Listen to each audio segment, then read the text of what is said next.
opportunity to save the season, to throw, fire, and down! Incomplete, down at the goal line by San Diego! Tomlinson, off the left side, Tomlinson sidestep. Hello, history books. They have to now. Here's Sproles. Sproles inside the 10, inside the 5, and the Chargers win the game.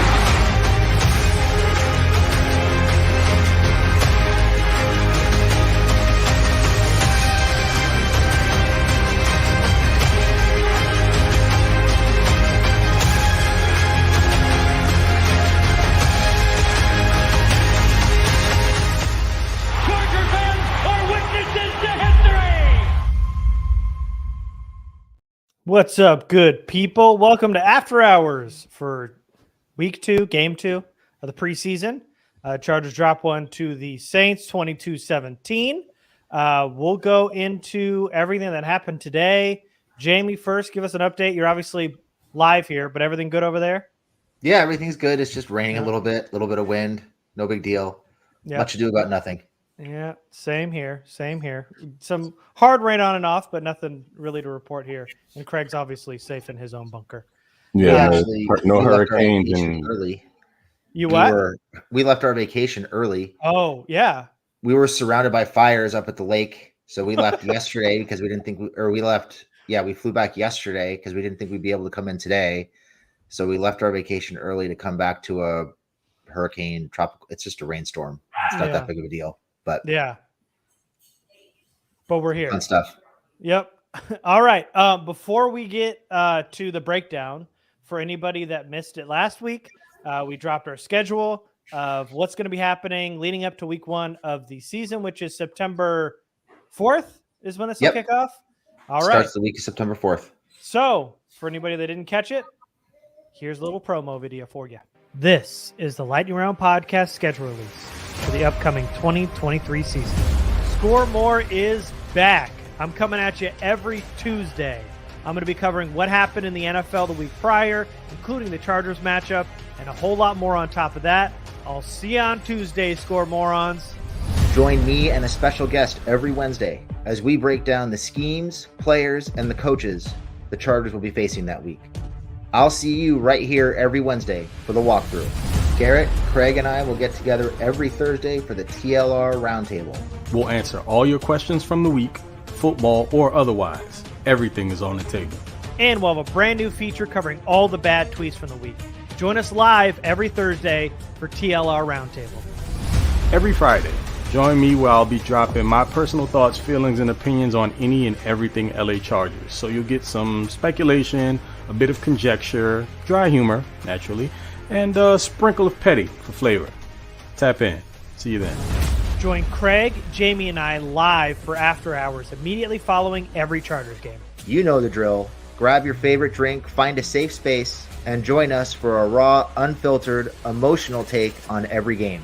And whether you need to laugh, cheer, cry, just clear your head, After Hours has a little something for everyone. So be sure to join us right here after every game this year.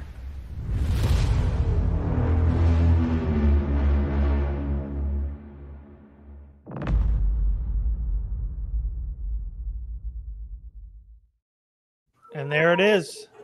5 days a week, Lightning Round Podcast. I'm sure you guys have all seen the video by now. If you haven't, there you go. You'll see 5 days a week of the Lightning Round Podcast. We all got a solo podcast. You're going to have After Hours. And then, of course, we're going to have our mailbag in the middle of the week. So let's get right into this breakdown. So let's talk about this game. Easton Stick. Let's start there. Played 4 quarters. Looked great last week. Played 4 straight quarters today. We didn't see any Max Duggan. Jamie was joking. Could we just see Easton Stick all game? We got him, Jamie. How you feeling now? I think he kind of returned back to earth a little bit. I thought he played his best game that we've seen him play as a Charger last week. And he had some moments this week. He had some moments where he stood in, took some hits to deliver the football, made some good throws, had one really good throw to Keelan Doss, had a couple good throws into tight windows to QJ, had that big throw at the end of the game to Bynum, and had a couple good throws to Stone Smart as well. So had some moments, had 2 really good drives, But for the most part, I thought he took a couple steps back this week. He had the good 2-minute drive, had the good drive at the end of the towards the end of the fourth quarter, but was sloppy with the football, had some really inconsistent throws, turned the ball over 3 times, 2 picks and a fumble. And I mean, you're talking about a backup quarterback. Keep that in mind. He's a guy who I think now you maybe feel a little bit better about him if he has to come in the game, but I don't think he was anywhere near as good as he was last week. Yeah, Craig? He definitely regressed back to the mean. At this point, he did look a lot like he used to look. Found himself in situations where, he would hold the ball a little too long, and he would take maybe a second or two before he took off a little too late. So, he's an athletic guy, and I think sometimes he depends on his legs to kind of save him from trouble. But, when defense has pretty decent pursuit on you, to the degree that they were getting tonight, you have to be a little bit quicker in your mental processing and getting rid of the ball. Like, every pass isn't necessarily going to be a completion. You're not going to be able to see each and every throw. What you do have to do is know and be aware of when it's time to get the ball out of your hands to not take as many sacks as what he did tonight. So what we saw last week, again, as Jamie mentioned, probably his best performance as a Charger thus far.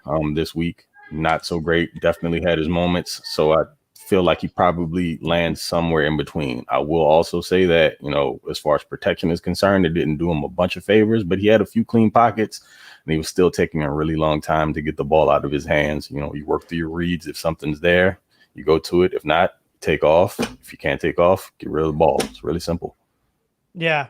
I'm somewhere with you guys. I mean, obviously he wasn't what he was last week, and we only saw half a game last week. So who knows what would have happened in the third and fourth quarter. Also, he was helped out by a really good run game in that first game. This week on the ground, probably not as much. But quite honestly, it just didn't feel like he saw the field all that well. Now, I also want to take into consideration that the Rams are not very good. Their depth is pretty terrible. So could this be that Easton Stick looked great against a really bad third and fourth string of the Rams that isn't very deep? Or is it, the Saints defense is a little bit better? I don't know. But regardless, we'll see in this next couple of games. But I think really what you mentioned, Jamie, is probably the biggest takeaway is that even though he didn't look all that good today, if Easton Stick had to come in, hopefully, for a play or two, if Herbert's got to get taped up or get checked on or whatever, you wouldn't feel as bad about it as you would have in years past. He seems a little bit more in command of an offense now. He was a lot more run first before. Probably should have ran a little bit more than he did today. Kind of hung behind the line of scrimmage a lot today. Took some bad sacks, some bad throws, but just quite honestly didn't really see the field all that well. The first interception was just terrible. I don't know if it was a bad route or just didn't see the DB, but that was bad. The second interception, I mean, he was just trying to throw a prayer at the end of the game. Can't really blame him for that, but I think he was 21 of 41 today, so he wasn't all that accurate. He was 2 of 11 or 3 of 12 today on third down. And then he had, some bad throws on fourth down that didn't really give anybody a chance. I felt like a lot of the completions were behind receivers who kind of made some plays, like a Stone Smart completion. Saw QJ catch one kind of off his body. But, yeah, he wasn't all that accurate. Didn't see the field well. Pressure was on him today, but wasn't quite as good as he was last week. And we'll see if that's because of the Rams, because of the Saints. But regardless, it seems like he's taken a step up in his progression so far, which I don't think we've ever really seen. I felt like we've seen a baseline Easton Stick with little steps. I feel like we've seen a little bit of a jump from him from last year to this year. Yeah, the other thing I was going to point out too is I felt like last week they did a good job of simplifying his reads. A lot of clear out type routes with tight ends or wide receivers open kind of in the intermediate middle, and kind of simplifying things to a half field read. And it seemed like maybe they asked him to make more reads today. He was getting stuck on receivers, things weren't developing as quickly down the field, and they weren't able to clear things out and simplify those reads for him. So I don't know if that was a change in the game plan or what, but the structure of the offense felt a little different. It felt a little bit more congested than it did last week, and I think he suffered for that. And I thought you saw a lot of not pump fakes, but double clutching, pulling the ball, starting to throw, pulling the ball down, staring receivers down. He just wasn't nearly as sharp, I didn't think, as he was last week. Although you got to give him credit. The 2-minute drill, he's run 2 nearly flawless 2-minute drills in the last 2 weeks. The second to last drive in the fourth quarter was pretty sharp, making plays with his legs. Threw a good seam route to Stone Smart. It was behind him, but he got it there. So there were some good positive takeaways for sure. But overall, I would say not as sharp as last week, but still better than anything we've seen the last 3 or 4 years. Mm-hmm. And I'll add into that. I mean, just take into account you're playing Dennis Allen, who's a pretty good defensive mind. His defenses play pretty hard for him, regardless as to whether it's his starters or not. And the majority of those guys have a pretty significant time in that defensive scheme, so they know what they're doing. And outside of that, also take into consideration that they had almost nothing going in the run game. And it should make you appreciate Justin Herbert for what he had to do last season with creating as a passer when you have no secondary portion of your offense to help to support you. Easton's not that level of player, so he did what he could with what he had to work with. So you saw a huge difference. Last week, they ran the ball tremendously, over 200 yards. This week, not nearly as much, and so he struggled. I think there's a direct correlation between the two. What do you guys think about him playing all 4 quarters? I'm fine with it because it spared us Max Duggan. I'm in terms of a roster management or game management perspective, getting a rookie reps is usually pretty important. Didn't play the 7th round pick of the second game. Reading anything into that? What do you think went into the thinking here? I would expect Duggan to play most or all of the game next week. So I think they're just kind of rotating games at this point. We know we're not going to see Justin Herbert. They wanted to get a longer look at Stick. Next week, they'll get a longer look at Duggan. I really wouldn't read any more into it than that. Yep, I'm right there. I think this week was about getting Stick as much run as possible. Again, he's now cemented pretty much as the number 2 QB. You know, you haven't been able to see a bunch of him in seasons past because of the position he's played. He's been more of the 3. So give him a game, see how he performs in this system, which, you know, you want to give him as much time on task as possible in the preseason as you can in the event that he has to take any snaps in the regular season, because you absolutely don't want to see Max Duggan there. So I agree with Jamie. I wouldn't be surprised if we see a very Duggan heavy game 3. That's you can almost guarantee that. Yeah, I was going to say the same thing. It's probably going to be a series or 2 at most for Stick, and then we're just going to see Duggan. I bet we don't even see Stick next week. I bet it's all Duggan. Good chance. Very good chance. That ought to be fun. Yeah, that'll be real fun. Not that that's what I want to see, but I think that's what we will see. All right, so we've mentioned this guy's name a couple times already. Craig, how'd you feel about Stone Smart today? There was no real tight end showing up last game. They were all but non-existent today. Stone Smart had 4 catches, 32 yards today on 5 targets.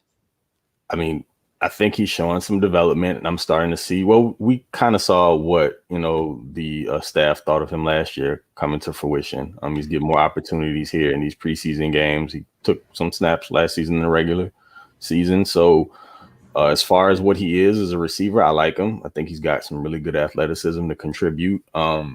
What he is as a blocker, still to be determined. I have to go back and kind of look and see how he fared in the running game. But, I mean, he does a decent job at chipping when he's asked to before he gets out in the routes. So he seems assignment sound, and he's got pretty decent hands for a guy who's, not played the position for very long. You may have something to work with there. He looks better than Trey McKitty. So, yeah. Which isn't a high bar, but the bar is in hell for that. And show low man. Yeah. The game's on Friday. They're playing the 49ers. So that'll be fun. Shanahan and his defense against Max Duggan. In terms of blocking, again, I don't know if you caught, he was that lead blocker on that sneak before the half. Yep. The one that Stick tried to sabotage. He almost ran into it, right? Yeah. Smart was controlling his DB, and Stick found a way to squeeze himself in there, and he just didn't want to follow his blocker. But yeah, he was great on that end, on that block, the acrobatic catch. up the seam was good. He made back-to-back catches on that first drive in the third quarter. Man, I mean, shown more this game than any tight end has in the last 2 games, including Donald Parham, who had just an awful drop today, which would have probably been a touchdown. Camp Moyer, made a couple catches today, but Stone Smart, definitely the leader of that group so far in the preseason, really flashed today. Yeah, Smart looked good. That acrobatic catch you mentioned up the seam was really nice. Not a well-thrown ball. It was almost a hospital ball, but he made a good catch on it. The block on the touchdown run by Stick was really nice. And he made a couple other catches after that where, he was able to get out in space and catch the ball. So I think he's showing solid hands, shows the athleticism to be able to adjust to the ball in the air, and not a bad blocker in space. I don't know if he's ever going to be, a devastating inline blocker, but for a move tight end, if he can, pick somebody, chip somebody, block somebody out in space, maybe pick off a wide receiver every once in a while, and he can make some plays, not a bad thing to have at tight end for. So I think it speaks to his development, but it also speaks to, how shaky that tight end room is, really, that he's been the most productive tight end in the preseason, both as a blocker and as a receiver. You haven't really seen anything out of McKitty yet. Parham flashed a couple times last week, but had that ugly drop today. And then Camp Moyer had a couple good catches. So guys at the back of the depth chart making a case for either a practice squad spot or a roster spot, and the guys at the top of the depth chart not really making a case for much of anything right now. So that tight end room is a bit of a concern, I think. Yeah, and also just a quick shout out to Camp Moyer on special teams. Beautiful textbook wrap-up tackle in that first quarter. It was great. Anyway, since he had a solid game tonight. Yeah. Smart also feels a little Steven Anderson-ish. I know that a lot of us liked what he brought to the team. He feels a little bit like that. And if he could potentially develop into that sort of role down the line here within the next year or so, I think, what is he signed to, like a 2 or 3 year deal? So I'm assuming the Chargers plan on continuing to develop him, and he could potentially end up being a pretty solid tight end too at some point. Mm-hmm. So we're kind of stuck on offense right now. I know Craig, your boy Isaiah Spiller, had some good flashes today. Nice. What was initially going to be a loss turned into a nice little gain, and then that spectacular run before the half, getting it all the way to the 6-yard line. He looked very good today in spurts for sure. That's the difference between he and Josh Kelly. So you find yourself into a situation where you hand the ball off, and let's say someone gets penetration into the backfield. Kelly's not making anyone miss. He's probably going to stop his feet and end up, he may even go backwards. But that's the thing that Spiller's able to do. He's got really good footwork to make people miss on initial contact, and he typically almost always falls forward. And he just feels like he's developing into he is already a more well-rounded option as a running back, but he just feels like he's creeping closer and closer. And I think as the season develops, he'll start taking more of those carries away from Kelly, not completely phase him out. They'll still be in a rotation, but he's just the better, more natural overall running back. And every time you see them get equal carries, he stands out a bit more. And that's even behind a more porous offensive line. When the backups are in, you almost need things to work out and be blocked perfectly for Kelly to spring one. With Spiller, it could happen on any given play. And even if he isn't like a 4.2, 4.3 runner, he is absolutely someone with some really good vision and burst, and he can make something out of what would originally be a negative play. So just like really excited for the kid going into the year. And I think that he'll get his opportunity to shine. Yeah, Spiller is a guy who I love the footwork that Craig mentioned. You see him make people miss in the hole. He can make people miss in open space. He's just in and out of that jump cut so quickly and into the next move, and really without losing any kind of speed or anything. So, yeah, that to the ability to run through the arm tackles and finish his runs by falling forward, he adds a dimension, I think, to this running game that the Chargers haven't really had in quite a while. So, I'm excited to see him develop. I think Spiller's a guy who, by the middle or end of this year, certainly next camp, I think you're going to be talking about Spiller as a guy, as probably the lead back in this offense, just because of the skill sets that he offers that the other guys in the room just don't offer. And Eckler probably not being here. Correct. Most likely, yeah. He and Kelly. Yeah, who was 4 for 9 today, 9 yards, 4 carries. And Dotson, I think, had 21. I think everybody had over 20 today, except Kelly. But yeah, it's going to be exciting. It feels like Spiller's running with a lot more confidence this year. I know they're kind of buried him a little bit, gave him a red shirt year last year, but it feels like this year he's ready to contribute. And you can just see it feels like he's in a different gear and a little bit more, jazzed up this preseason. So I'm excited to see him when the season starts against the starting offensive lineman too. And then while we're talking about running backs, Elijah Dotson had an okay game, had a pretty big run on the ground, but then at the end of the game, man, 2 terrible drops. Really dropped his stock today. Had 2 rushing touchdowns. Was probably, the guy who should deserve a game ball outside of CJ Okoye's amazing story aside. Probably from a performance perspective, deserved the game ball last week. This week has a couple good runs, a nice little return, and then in that last drive to end the game, 2 bad drops. Hey. Yeah, I think we talked about it when we did our early 53. I just don't see how they carry 4 running backs, even with as well as Dotson played last week. And I think, the way he played today, he had the one good run. He finished the run beautifully. But beyond that, it was kind of a rough day for him. And I think, hopefully that makes it a little bit easier to slip him onto the practice squad, because that's where I think he's ultimately going to land. Maybe they carry 4 running backs initially and wait for rosters to get filled up before they try to sneak him on the practice squad. But ultimately, I think you can get him on the practice squad and you can let him develop. You don't have to carry him. And I don't think with Spiller developing the way he is and Kelly continuing to improve, I don't really think they need 4 running backs. I think it'd be kind of a wasted spot. Mm-hmm. Yeah, I mean, you can shoot him a little bit of bail for that first drop, maybe, because he has to extend. It wasn't the easiest catch in the world to make. Right. I mean, my thing is, if you get your hands on it, I'm an old school guy. I feel like if you got your hands on it, you need to come down with it. But as a running back, it's not something you're accustomed to doing.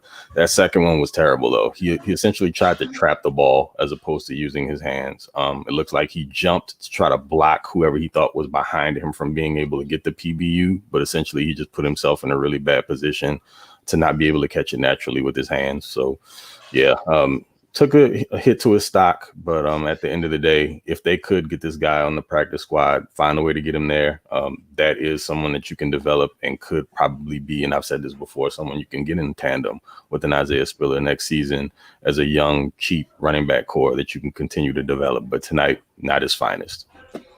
No, and they're not going to do this because they don't have the spots on the roster, but you could almost not play him against the 49ers and hope to sneak him on the practice squad and not give teams more tape to look at. But I doubt they're going to do that. They're not going to run Hoosman out there for 4 quarters, but it could make some sense to just not play him and then just sneak him on the practice squad.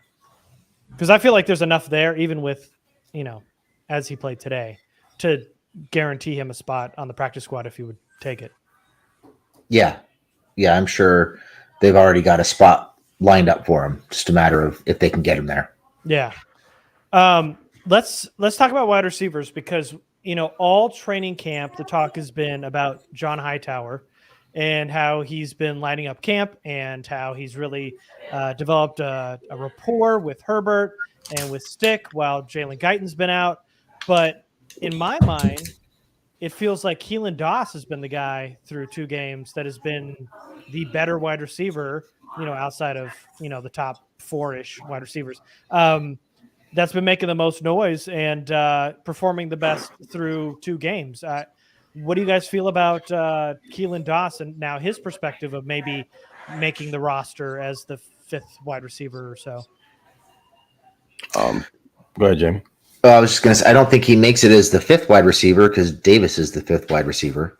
Keenan, Mike, QJ, Darius, Palmer, 6 wide receiver. Excuse me. Yeah, and I think the flip side of that is Davis looked really, really good today. Ran a couple really nice routes, made a couple catches in traffic, made a couple, kind of key 3rd down catches for them where it seemed like Stick really trusted him. And if that continues into next week, then I could very easily see them convincing themselves they don't need 6 wide receivers. If Davis can come in every once in a while and give them anything at wide receiver, they're fine, because I think he's going to be so valuable on special teams that it almost doesn't matter what he does as a receiver. But if he shows he can make the occasional play, then that pressure to carry 6 wide receivers becomes much less. And then maybe you can get Hightower and Doss onto the practice squad. Yep. Keelan Doss was absolutely, and it stuck out to me tonight. Through 2 games, he's been the most consistent wide receiver on the roster. And it looks like whenever they need a big play, that Sticks looking to Doss to make it. You're talking about third down conversions, plays down the field on crossers. They didn't run a ton of deep stuff. I mean, the timing didn't align with it for the most part, but just across the board, Doss has probably been the guy. I don't think they were looking to get a whole lot from Davis at the wide receiver position, but if he keeps popping like this, then it's literally all they need to say, yeah, we don't need 6. Like, it's great to be able to have that problem, but man, if they can find a way just to work him into the offense a little bit, and he's showing now that he can step out on the field and not just be a gadget guy, you can literally put him in the slot, have him run some quick hitters. I'm really anxious to see them get him down the field, allow him to stretch it a little bit to see how it works out, get him to track some deep balls, see if he can get on top of cornerbacks, stack them, and create some separation. But for the time being, what he's showing right now with Easton Stick, mind you, is enough for them to say, hey, 6 isn't necessary. Let's roll with the 5. We might put them on the field here if we feel like we can generate a big play with them, or if we just want someone to even be a decoy as a speed guy to create some more room underneath. He fits the bill as well. So the Hightower story has been nice, but as it stands right now, it looks like he may end up one of the odd guys out, and hopefully he can find his way onto the practice squad. Hightower had the most targets today with 6, and he only had 1 catch. It just was not his day today. Keelan Doss, I think, led the wide receivers today in yards with 42. So, yeah, I mean, it feels like Keelan Doss, not that he feels like he needs to be kept as a 6 wide receiver, but part of me wonders while watching him, not only like in person, which we've talked about, Jamie, but I mean, he's got a tight end frame. Like, he is a much bigger wide receiver. Putting on 10 more pounds and flipping him over to tight end, I like the prospects of that, but obviously for this season, he's the practice squad stash. Yeah, I think he's obviously been the most, outside of probably QJ, he's been the most, consistent wide receiver on the field the last 2 weeks. And if they're going to keep 6, it seems like he's the guy. It's just they're not usually predisposed to keeping 6. And like I said, I think they could easily convince themselves they don't need to if Davis makes a few more plays next week. You just need somebody in that 5th spot who you can maybe have run up the seam every once in a while, throw the occasional bubble screen to. Like Craig said, use him as a decoy down, deep to open up things in the short and intermediate area. There are things I think you can do with him to make him effective as a wide receiver. And I think if he makes a few more plays next week, that's probably the way they're going to lean. Yeah. And he looked pretty good today as a wide receiver. As a returner, muffed a punt today. Got hit pretty hard for it. But he's been good. Yeah, actually, mentioning he got hit pretty hard, he took a couple pretty big hits this week and got up. So I know Staley had made the comment of let's see how he does after he takes his first NFL hit. Well, he took 2 or 3 today and he got right back up and stayed in the game. So they've got to be happy with that. Yeah, for sure. I mean, the only real thing that we need to talk about is offensive line, but I don't know that we have anything to really positive to touch on. I mean, it was all pretty bad today. Pleasance and Sorrell are – all right, Jamie, do I have permission? They might be terrorists. I mean, man, there's some terrible, terrible work on the outside. And Easton Stick having happy feet today made much more sense. Last week, he seemed a whole lot more comfortable in the pocket. Even tonight when he had time, he didn't trust it. Those two on the outside make you really hope that everything just health-wise works out with your starting tackles, or else you may have to look at flipping some guys from the interior that have tackle experience to play outside, because I don't trust either one of them. And God forbid we end up in a scenario where both of them have to touch the field at the same time.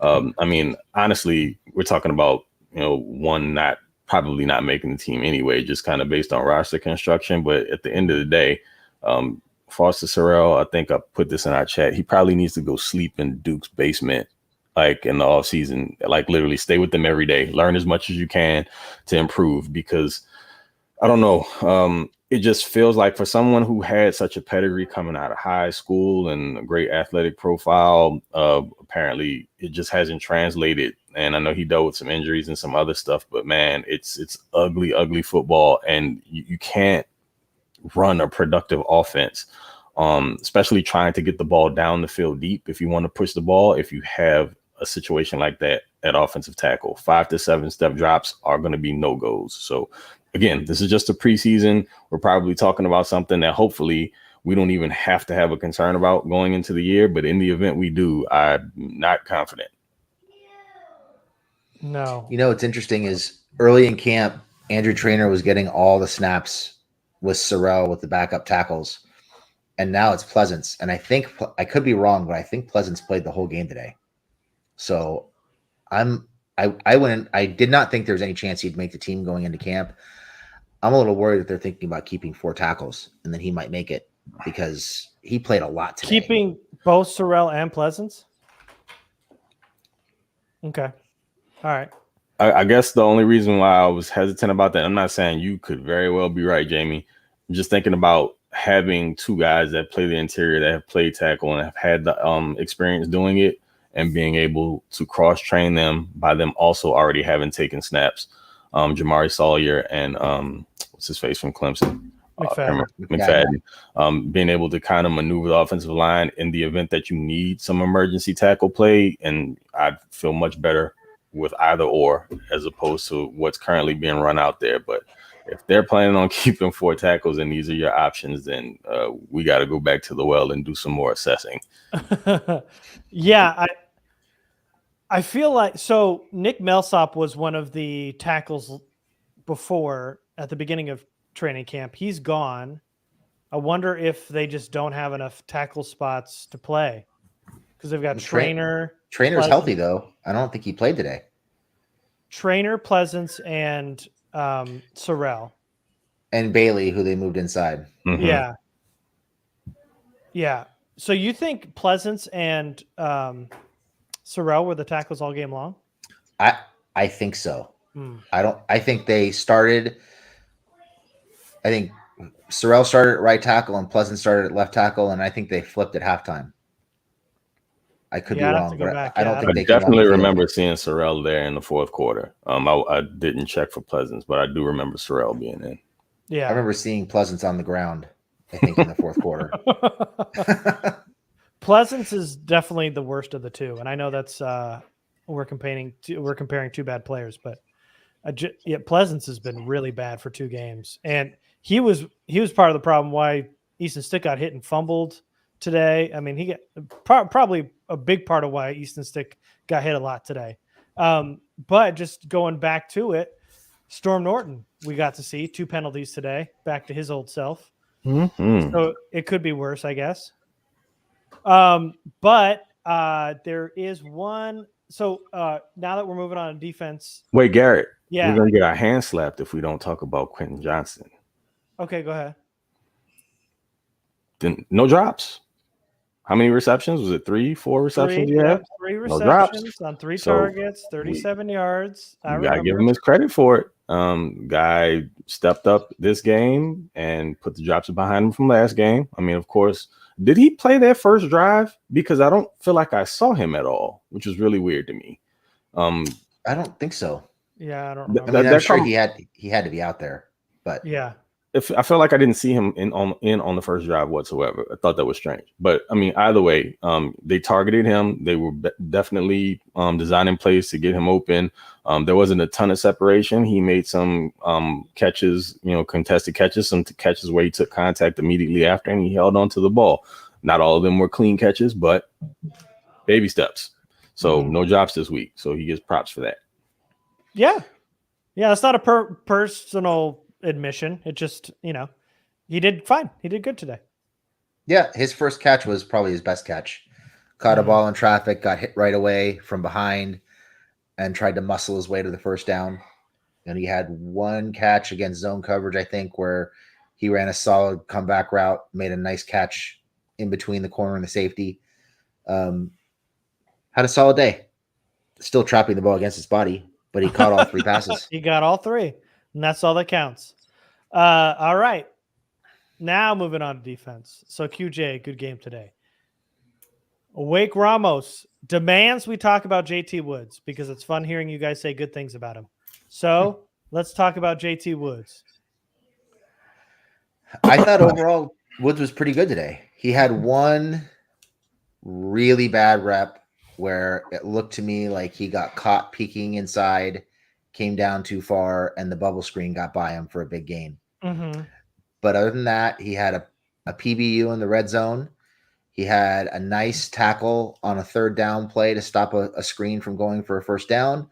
He contributed to a run stop down near the line of scrimmage. And I think he had a couple other tackles as well. How many tackles did he finish with? Do we know? 3. 3? Okay.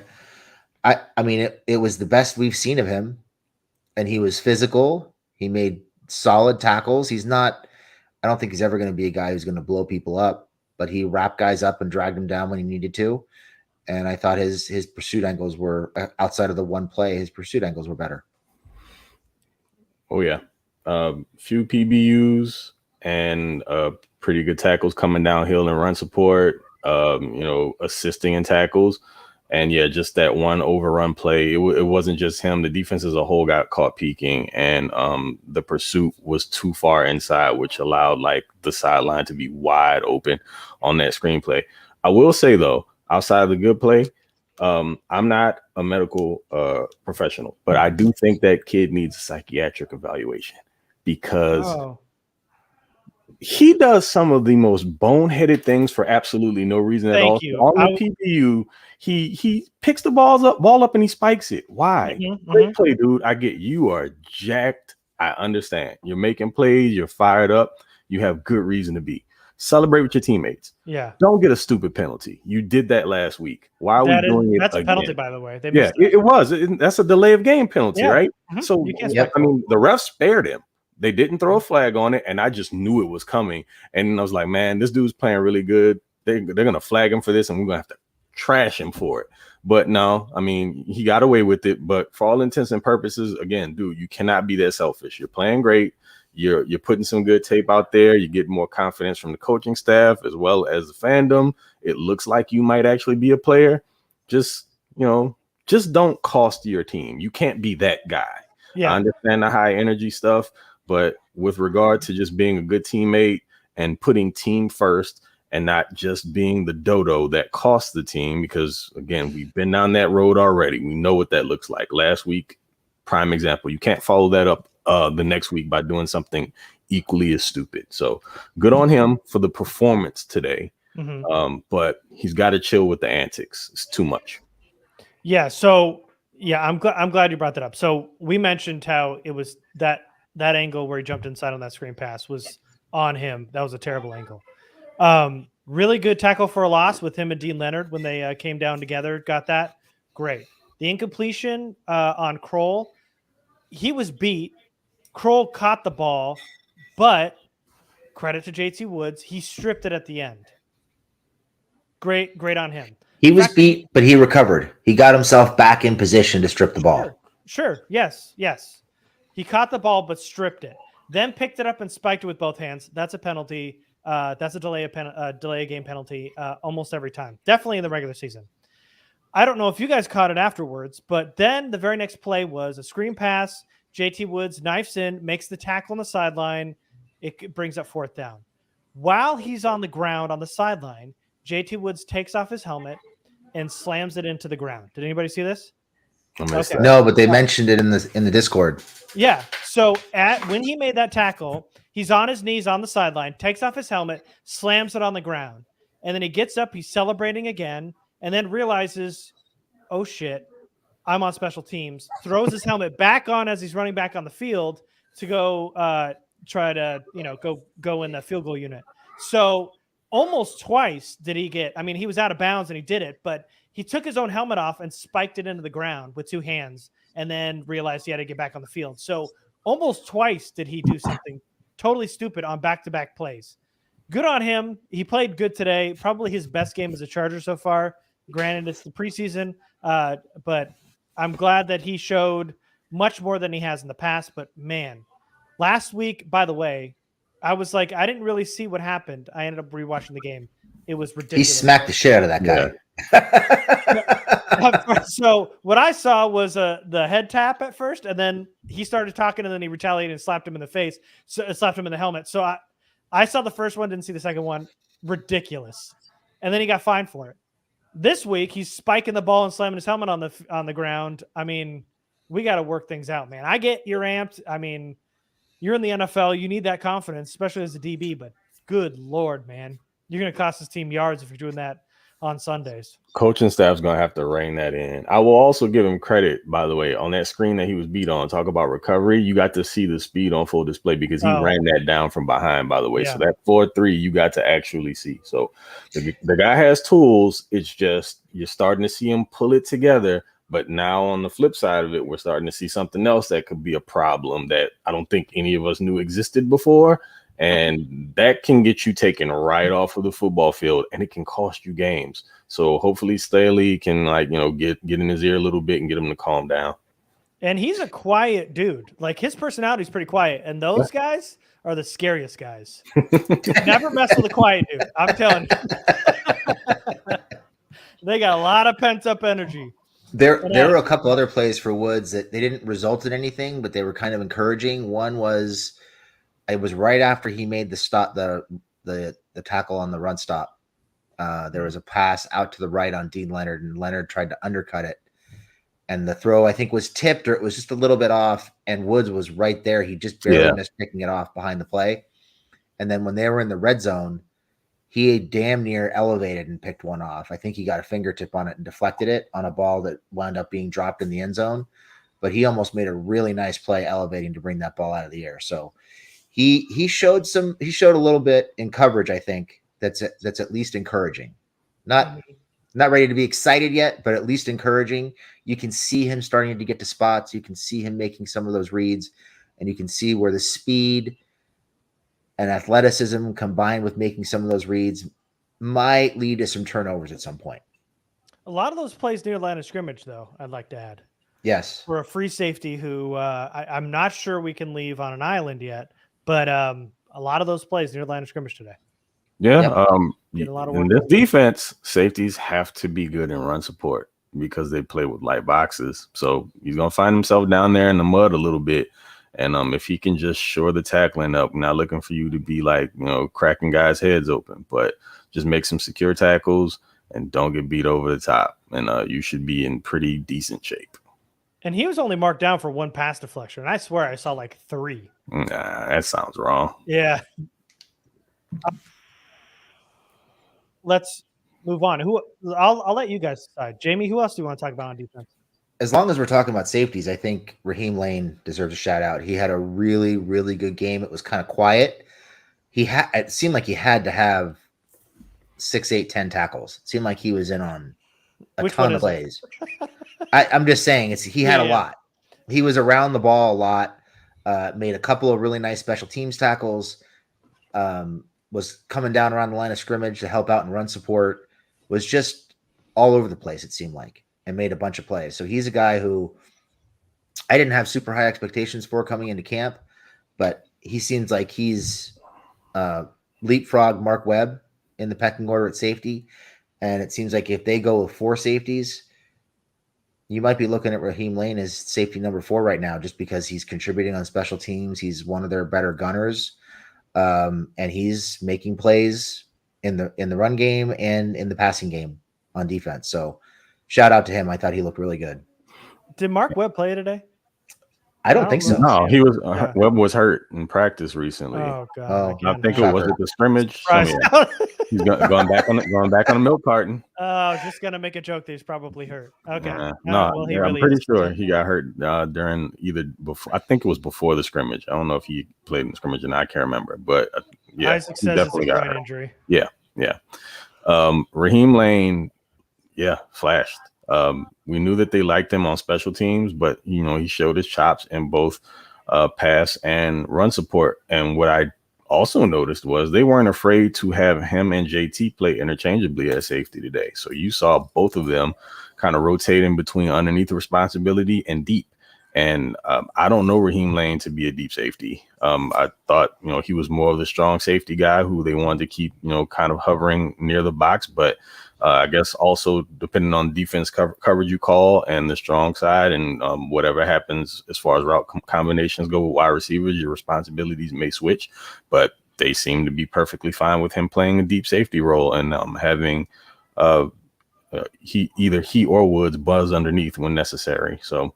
I wouldn't be shocked if he made the team as a safety for either. And Mark Webb, all's well that ends on a milk carton. That was my guy, by the way, in the safety group. You guys had other guys, but I totally thought you were going to end that with all's well that ends Webb, but you know what? You on your P's and Q's, and I am not. Right. Yeah, yeah. Raheem Lane was I good failed today. you. Yeah. He was good, and they really liked him towards the end of last year, and they're kind of hyping him up coming into this camp too. I want to just talk about Daiyan Henley because I think Daiyan Henley because we've got I'm sure a lot of people that want to talk about him because he played almost the entire game. He was out there a long time. Mm-hmm. Yeah, played the whole game. We saw him get beat on a wheel route to Kendre Miller. And then followed it up with Miller ran it in for a touchdown right afterwards. But, man, we saw a lot of flashes for Henley today. He shot a gap for a tackle for a loss, made a nice tackle on a swing pass. Felt like in coverage today outside of that wheel route, there were a couple catches in front of him, but he was stuck to the receiver immediately or the running back, and there weren't a lot of yards after the catch once Henley got his hands on him. Was right there on a run stop. But for me, man, him as a blitzer, he looked absolutely brutal. He was shot out of a cannon against Winston. I think he got the half a sack with Carlo Kemp on a third down. But man, Henley coming downhill as a blitzer is beautiful, and hopefully a wrinkle we'll see during the regular season. But I don't know that you can block a guy like that. He knifed in, ran around the block, got to Winston immediately, who is pretty light on his feet too. But man, I loved him as a blitzer today, and pretty good in the run game. Got beat on that wheel route. Pretty sticky in coverage here and there. I think he was the leading tackler today for the Chargers defense, but really played the whole game and it did pretty good today. Yeah. In fact, you mentioned the wheel route. He got beat and he gave up the big catch, but I thought he was in pretty good position, and that's a tough spot to be in, running down the sideline with your back to the quarterback, trying to make a play on that ball. So hard to fault him too much on that. But to me, the thing that stood out with Daiyan was the click and close, that burst to get to the football. And you saw it 3 or 4 times. You mentioned the sack. There was a pressure right before that where he almost got home. And there were a bunch of plays outside the hashes and outside the numbers where he just closed really fast on outside runs and swing passes and was able to cut the plays off before they got across the line of scrimmage. So I thought Henley was really, really good. You see the athleticism, you see the burst.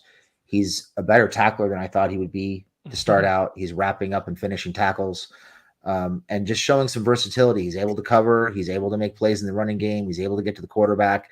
I think there's an element. I think you could see where he could wind up being a pretty well-rounded weapon as a linebacker, and certainly offer something as a pass rusher, as a blitzer in certain packages as soon as this year. I mean, he is really good coming downhill and timing up those blitzes.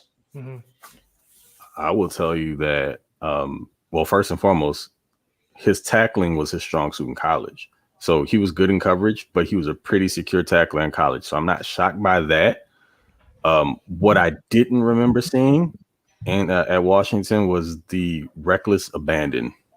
He does not care about throwing his body around. And I mean, as a blitzer, when you have someone who's willing to play kamikaze like that, you're going to make things really difficult on interior offensive linemen trying to catch him shooting gaps, because he could care less if he gets caught. 9 times out of 10, if you can chip him on the way through and throw him off his track a little bit, it probably still won't stop him from affecting the play because he's running like he's so tough and he's a well-built guy. For someone who's a quote unquote smaller linebacker, he's pretty stocky. And to be able to shoot gaps like that and to be as physical as he is coming downhill, that's a rare thing for someone that size to be that effective. What he is in coverage, we kind of know that as well. It was also one of his claim to fame coming out of college is that he'd be a better coverage linebacker, probably right off of the bat, than he would be someone who defends the run. But that wheel route, that was a scenario where it was good coverage, better throw.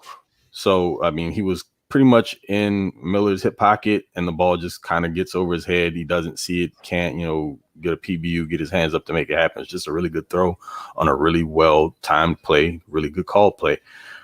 But I'm really, really excited about what he has the opportunity to develop into just because of the skill set. And Jamie, you said it perfectly. If you can turn him into a weapon, that's something else that you can utilize at the second level. And I'm just thinking about when you look at the athleticism between a Derwin and for all we give Kenneth Murray gripe about because he deserves it. He is a phenomenal athlete and he's someone that if you can get in the mix with like any mix of those guys in the box, you can get really creative in your blitz schemes, sending guys after the quarterback, dropping in the coverage while someone else blitzes. You can make hell for offensive linemen and offensive coordinators having to account for that many fast physical weapons on the field at one time. But Deion Henley's someone that while he's right now playing full preseason games, I fully expect that he ascends a little bit and plays at least some, decent quality snaps going into the season. I don't think he'll get technically starter reps at this point unless he does overtake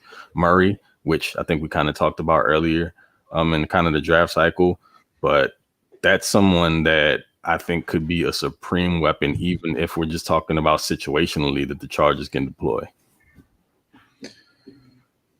So, all right. So I got to name a guy. Jamie did. What about you, Craig? We want to talk defensively? About yeah. Well, I guess I'll. Oh no. What am I talking about? Of course, Gerard Clark. Duh. What's wrong with me?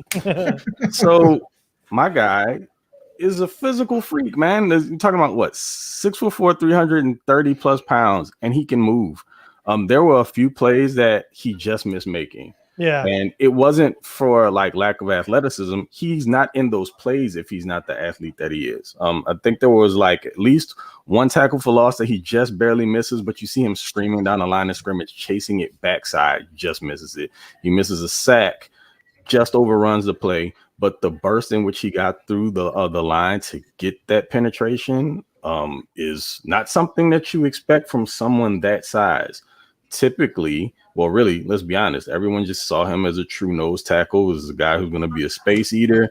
He's going to be used to plug the run, and you're probably going to have to take on double teams and anchor down and be effective in that way. But we saw some pass rushing tonight.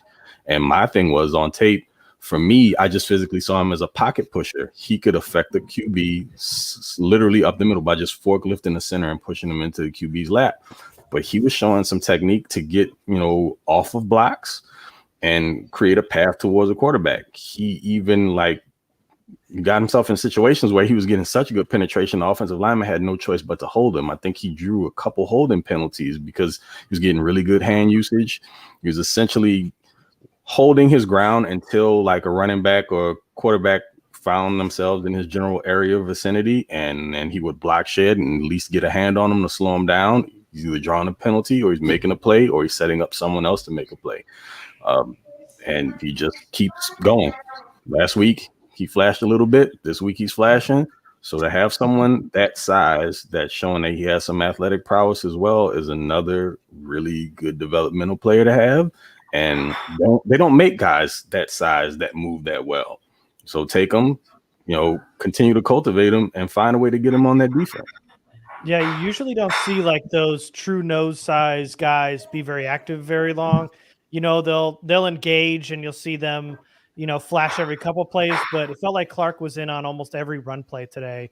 He almost had a sack today, which Christopher Hinton cleaned up, got a run stop. I mean, he was so active today. So was Scott Matlock. I felt like Scott Matlock, Gerard Clark, Okoye, Hinton got a sack today. I felt like those 4 were really active today, and I think they all kind of flashed today. But Gerard Clark and Scott Matlock in particular, I felt played really, really good today.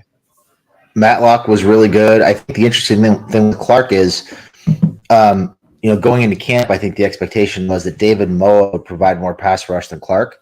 But the way they were using Clark early in the game today, Moa was on the field in base defense on first and second down. Clark was coming in pass rushing situations and providing pass rush. He was on the field more in base defense later in the game, but early on they were just using him in sub packages on third down to get after the quarterback. So that was kind of interesting. Didn't really expect that. Matlock was good against the run. He provided pressure a couple times. He really flat. I think for me, the story of this game really was the. Hold on one second. Okay. Back to when Jamie's kids are part of the broadcast. Sorry, guys. Yeah.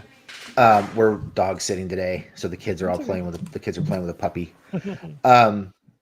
Anyway, I thought the story of the game for me was really, looking at the mid and late round picks of the Chargers the last 2 years and seeing who stepped up and contributed. You have Spiller, Woods, both coming up big. Leonard had a run stop. Matlock played well. We talked about Henley played really well. So that there were a handful of guys there who were mid to late round picks the last 2 years who got major snaps and who played extremely well. Davis was another one who played well. So all those mid to late round picks. What's that? Jasir Taylor. Taylor was on the field. I didn't think he had a great game, but he was on the field a lot. Yeah. But I'm just saying, in terms of guys who contributed and flashed quite a bit, they were all mid to late round picks the last 2 years. And all those guys are ascending and playing, starting to play pretty well in the preseason. We'll see if that carries over to the regular season, but it's at least encouraging to see that kind of development out of those mid to late round picks.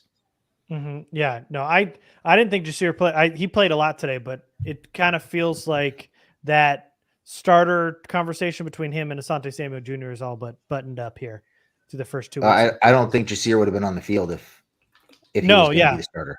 Definitely not. No, I know. But that whole storyline that was kind of bleeding into camp and the first preseason game.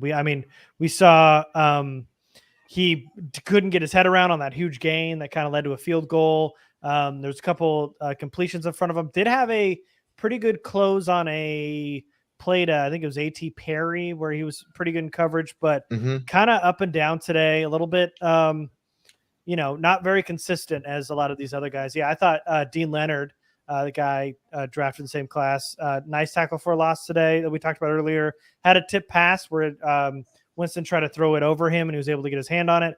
I thought Leonard did pretty good today, but Jasir Taylor kind of up and down a lot today. While we're sitting here talking about it, we didn't mention Tuli Tuipulotu flambeing Trevor Penning a couple times. And we were going to get there. Oh, okay. Sorry. Yeah. I just wanted to make sure we definitely have to talk about Trevor Penning. All right, put a pin in that one. Put a pin in that because we'll get to Tuli right now. But Taylor, not very good today. I don't know if you guys need to add anything to that, but no, I think that pretty well sums it up. Tell us about Tuli, Craig. Yeah, so I know that once upon a time in the draft class, not that far away, there were some people that were kind of clamoring for Trevor Penning because we all wanted a tackle, right? We had to have another tackle, and Trevor Penning was just sitting there for the taking, and some of us were in fear, just just really hoping that it didn't work out that way because you fall in love with all, like, I guess the tangible stuff, the size. What was he, like 6'8", big strapping dude, nasty road grader, and nobody paid attention to the fact that the dude couldn't move his feet. On thick. Yeah. Dude couldn't move his feet. You know what? Sorry. You know what? We know he sucks. Anyway, Tuli, for the few snaps that Tuli was in, he was flambeing Trevor Penning. Like, I'm sorry, he picks him up, walks him back into the backfield. Then I think, was it inside outside move? Can't remember which one it was that he also created pressure on to get around Penning, and he just made him look like an amateur. I'm a little shocked that Tuli isn't getting more preseason run. It seems like he's getting in for like a series here and there, and then like they're just kind of pulling him for the rest of the game, unless I missed it.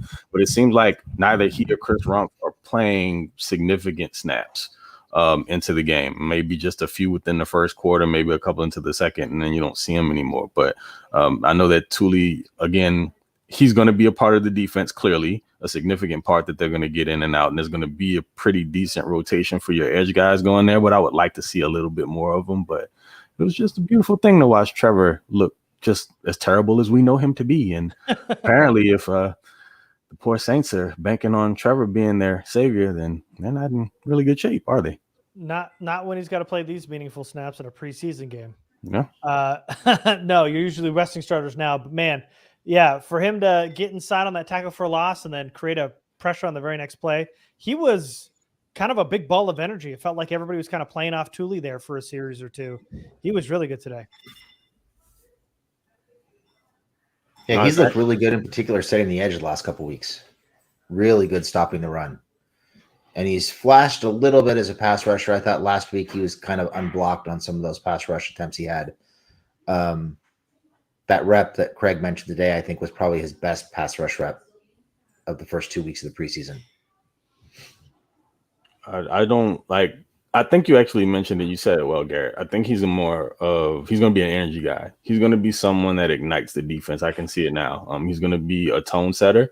He's going to come in, he's going to make a couple plays, and it's literally just going to set the stage for like some really great defensive series. I mean, whether they last the entirety of the game, that's not really realistic, but I can see him sparking a few defensive series that, you know, get easier 3-and-outs or force turnovers. He just seems like one of those guys that the defense like absorbs that energy and they feed into. So I totally see that. All right. Before we get off, just want to shout out Taiwan Mullen, one of my dudes who I thought had a pretty strong game today. And then Jamie, I know you probably want to shout out your dude, Andrew Farmer. Yeah, he showed up again. Had a pass rush. I think he was in on a run stop. He looked good. He's looked good the first 2 weeks of the preseason. Yeah. And Blake Lynch, not too bad today. He was all right today. Yeah. Michael, Didn't he? He did towards the end. Yeah. But when he was in, couple good plays and against the pass. Again, another good click and closer. Seemed really good in coverage in that way. I don't remember much about the run stops, but I do remember seeing them flash in coverage. And who was the corner that Matt Hankins too? He showed up a couple times. Yeah. More than Michael Jaqua or whatever his. I don't even know. Jaqua. However He's you terrible. pronounce it, don't care because I want to pronounce it very much longer. I was trying to put a little French spin on it. What is it, Jaquette? Is that how you pronounce it? Yeah. I like Jaqua. Jaqua. All right. Sounds like a sparkling drink of some kind. Jaqua. All right. Well, I think that does it for us. You guys got anything else you want to add before we get off here? Over an hour on a preseason game in the middle of a hurricane? No, I'm just ready for the regular season to start. I really don't need to see Max Duggan play next week. Oh, yeah. Oh, yeah, That's I know. what we have to look forward to. Yeah. You brought this upon yourself, Jamie. You didn't want to see him today, so you're going to see him all game on Friday against the 49ers defense. Maybe I just won't watch. Wait, let me get this straight. We have Jamie to blame for this. Yeah. Okay, gotcha. No, it's not my fault. All right, everybody, blame Jamie. We appreciate you guys. Don't forget Craig's at top_flight, which had 3 at the end there. Jamie's at lightning_round. I'm at Garrett Sisti. Tuesdays is going to be Score More coming on, where I'm going to do my own solo pod. Then the next day is going to be Wednesday. If you missed the walkthrough, he did one this past week. It was the inaugural episode. That'll be on Wednesdays. We'll do a mailbag show on Thursdays. Craig will be doing his podcast. I got 5 on Fridays. And then when games are going on, we'll do these after hours. And we will see you next time. Thanks, everybody. Salute.